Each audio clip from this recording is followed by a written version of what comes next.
Maple Spring Publishing presents an unabridged recording of Seneca's Letters from a Stoic by Lucius Annaeus Seneca, an anthology translated by Richard Montgomery, narrated by Grover Gardner.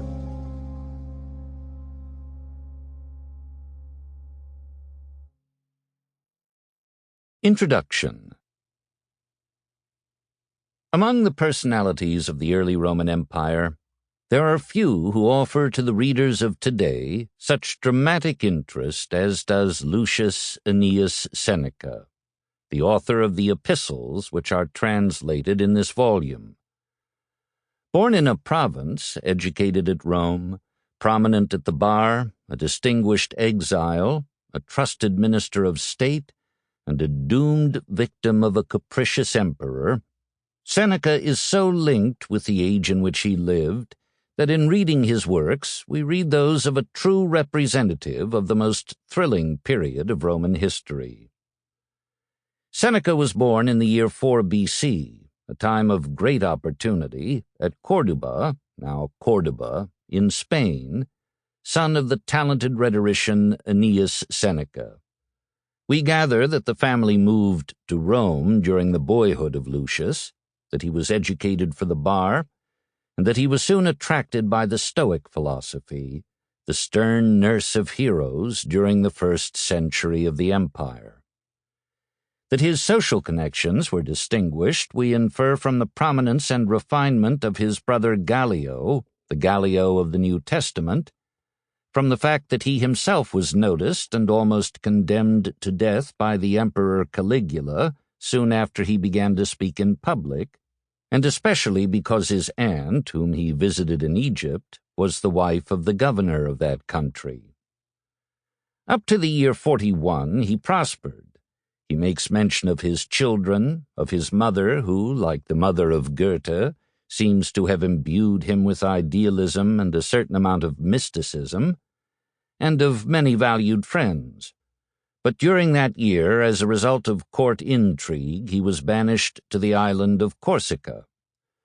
The charge against him was a too great intimacy with Julia Livilla, unfortunate sister of the late emperor, and the arch-foe of Messalina, whose husband, Claudius, had recalled the princess from exile. We may discount any crime on Seneca's part because even the gossip-laden Suetonius says, "The charge was vague and the accused was given no opportunity to defend himself."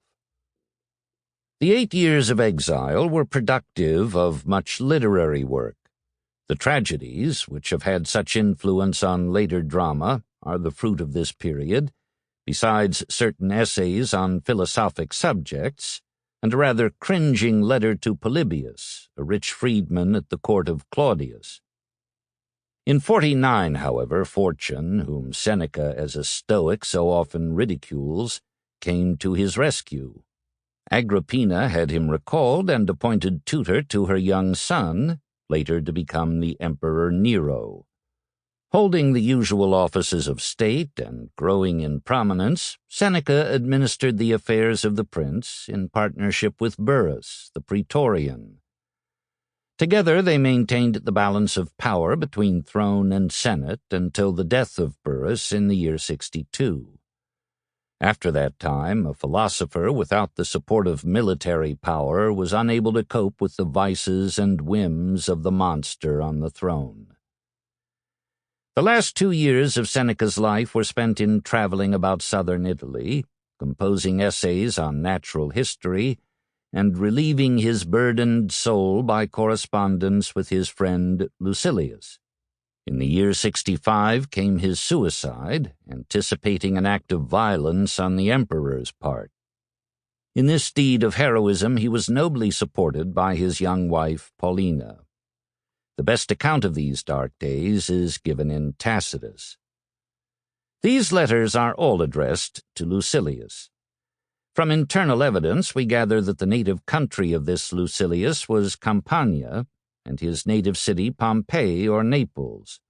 He was a Roman knight, having gained that position, as Seneca tells us, by sheer industry.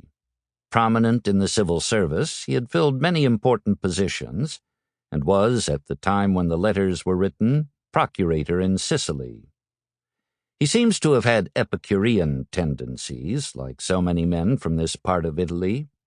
The author argues and tries to win him over to Stoicism in the kindliest manner. Lucilius wrote books, was interested in philosophy and geography, knew intimately many persons in high places, and is thought by some to be the author of the extant poem Etna. When their friendship began, we cannot say. The Naturales Questiones and the letters are the work of Seneca's closing years. Both are addressed to Lucilius.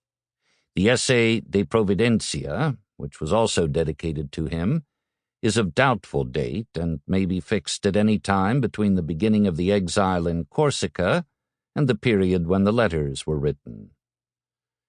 In spite of the many problems which confront us, it may be safely said that the years 63 to 65 constitute the period of the letters. We find possible allusions to the Campanian earthquake of 63, a reference to the conflagration at Lyons, which took place either in 64 or in 65, and various hints that the philosopher was traveling about Italy in order to forget politics. The form of this work, as Bacon says, is a collection of essays rather than of letters. The recipient is often mentioned by name, but his identity is secondary to the main purpose. The language at the beginning of the 75th letter, for example, might lead one to suppose that they were dashed off in close succession. You complain that you receive from me letters which are rather carelessly written. But the ingenious juxtaposition of effective words, the balance in style and thought, and the continual striving after point indicate that the language of the diatribe had affected the informality of the epistle. The structure of each letter is interesting. A concrete fact, such as the mention of an illness, a voyage by sea or land, an incident like the adventure in the Naples tunnel, a picnic party or an assemblage of friends who discuss questions from Plato or Aristotle or Epicurus, these are the elements which serve to justify the reflections which follow. After such an introduction, the writer takes up his theme. He deals with abstract subjects such as the contempt of death, the stout-heartedness of the sage, or the quality of the supreme good. We shall not mention the sources of all these topics in footnotes, but shall aim only to explain that which is obscure in meaning or unusual in its import. Plato's theory of ideas, Aristotle's categories, Theophrastus on friendship, Epicurus on pleasure, and all the countless doctrinal shades of difference which we find in the Stoic leaders are at least sketched in outline. But we must give full credit to the philosopher's own originality. In these letters it is impossible to ignore the advance from a somewhat stiff and Ciceronian point of view into the attractive and debatable land of what one may fairly call modern ideas.